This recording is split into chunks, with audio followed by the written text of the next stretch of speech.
Interesting topic. Who's to blame for your client's lack of results?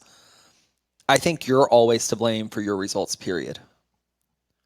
We go and we hire someone, or we may become a client of someone else because we need some help, but it's still our results and we're to blame for them. When we take ultimate accountability for our own results, then that's when we get results. When we always or try or sometimes or when it's convenient find someone else to blame for our results, then that's when we don't get results. What we have to remember is no one came to our bank account and put a gun to our head and made us hire that person, that coach, that consultant, that person.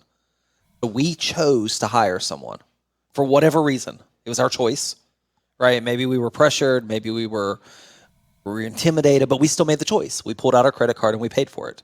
And when we did, that was what we thought could help us get closer to our results. And if it didn't, while it might not be a great relationship with the vendor, we should have learned something.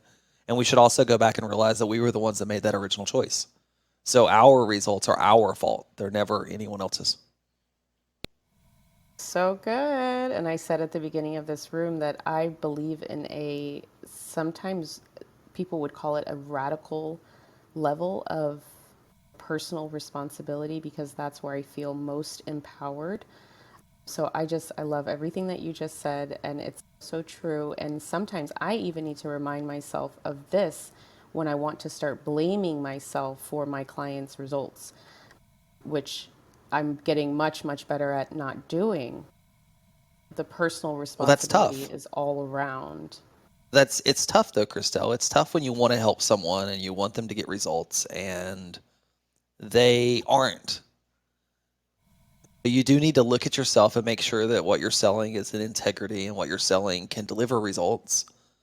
But it's tough, and I feel you. I feel the same thing in my communities, or I felt it in other communities that I've been part of. And you want people to win so much, you want them to do these things so big, and they don't. And it just sucks. And I don't know any other way around it than honestly, you have to detach from it. And you have to say, I go to bed with myself at night, and if an ill love doc doesn't get great results, that was on him. I was here and I provided a great service because that's on me, but the results are all on him because maybe there's a little nuance or maybe there's a mindset. It's so difficult. I feel your pain there, but it sucks and it makes you second guess what you're doing if people aren't getting results. And what I've found though is more times than not, it's because we're accepting clients that aren't ideal clients for us. We're accepting clients that aren't set up to get results. And we need to increase our qualifications at the beginning and only accept a certain level of client.